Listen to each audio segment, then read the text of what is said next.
변호사님, 네. 서울시에서 토지거래 허가구역 해제를 적극적으로 검토 중이라고 합니다.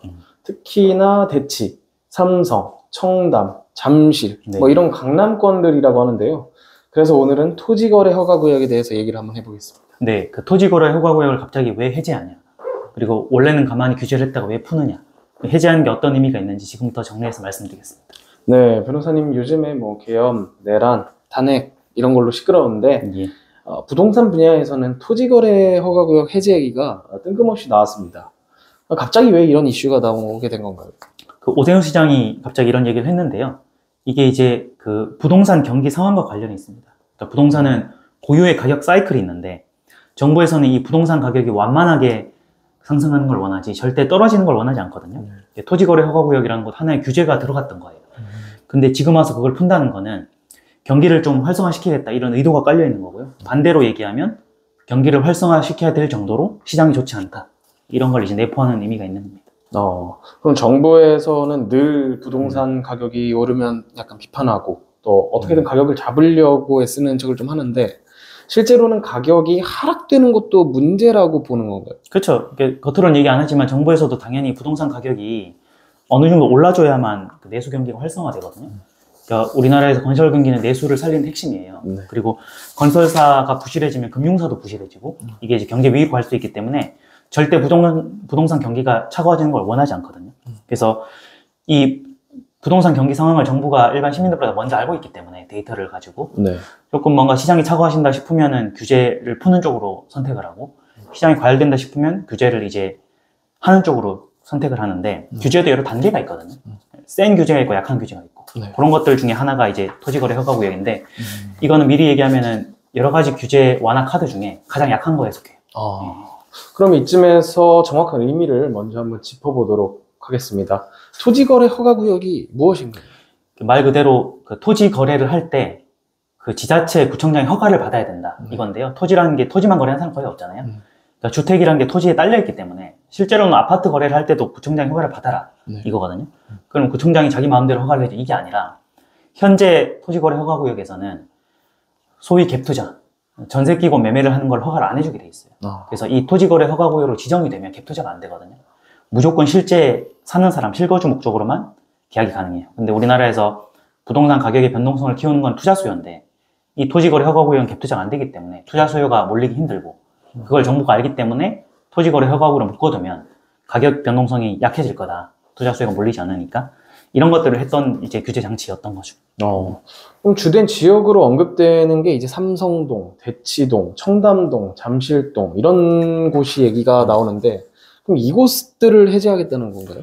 그 국내 토지거래 허가구역 여기 말고도 뭐 여의도, 목동 재건축 단지라든지 여러 군데가 몇 군데 더 있거든요. 근데 이번에 해제 얘기가 나온 거는 이 강남권 송파권인데 이게 이제 국제교류 복합 지역이라고 2020년도 6월에 그 당시에 부동산이 폭등하니까 설정을 했었어요. 그래서 지금 4년 6개월이 지났고 매년 이게 해제할지 말지를 결정하거든요. 작년에도 해제한다는 얘기가 있었는데 작년 해제하지 않았고요.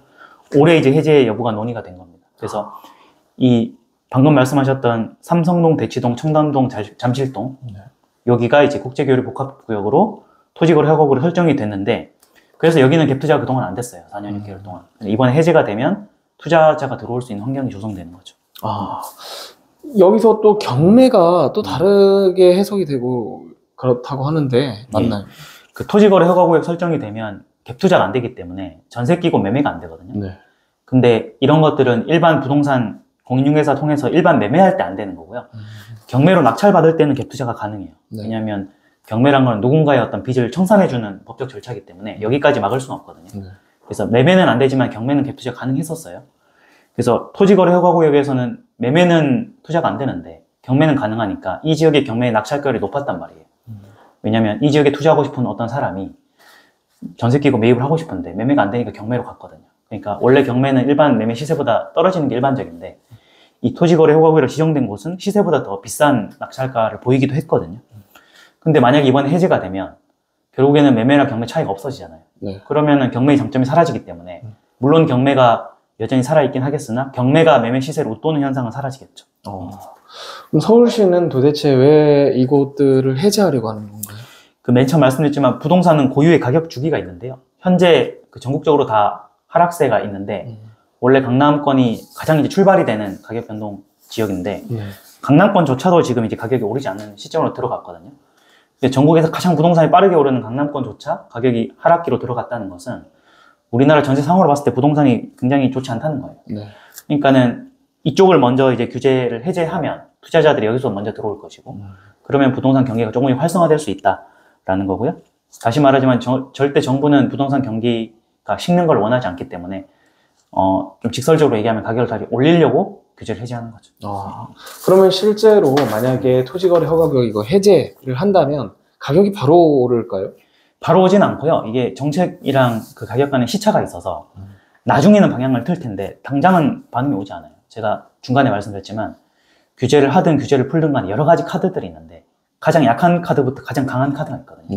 근데 이 규제 해제의 관점에서 강남권에서 토지를 푼다는 거는 가장 약한 규제 해제예요. 이것도 안 되면 점점점 센 카드를 꺼낼 텐데 지금 이제 부동산 가격이 조정기를 지난 하락 움직임이 있으니까 가장 약한 거, 가장 쉽게 쓸 수 있는 카드를 하나 꺼냈다고 보고요. 그래서 이 카드만으로는 아마 가격이 갑자기 오르거나 그러진 않아요.